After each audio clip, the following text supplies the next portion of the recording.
यो तपाईले उखालेको के हो रे दाइ? यो त भोर्लाको उ भन्छ। पहिला पहिला यसको पातमा खाना खाने, खाजा खाने, भोर्लाको पात बिडी पनि बनाउँछ। मधेसमा अनि बिडी बनाउन प्रयोग गर्ने। मधेसतिर त खुब भोज भतेरमा पनि खुब यही पात प्रयोग हुन्थ्यो। र यसको बोक्रा छिलेर डोरी बनाउन खुब प्रयोग हुन्थ्यो, नेचुरल डोरी। अब अहिले त प्लास्टिकका रेडिमेड डोरी आए।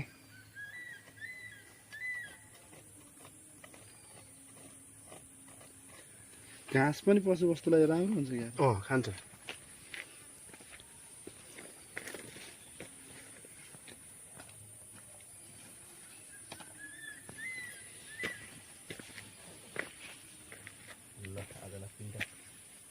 तीनटा बिरुवा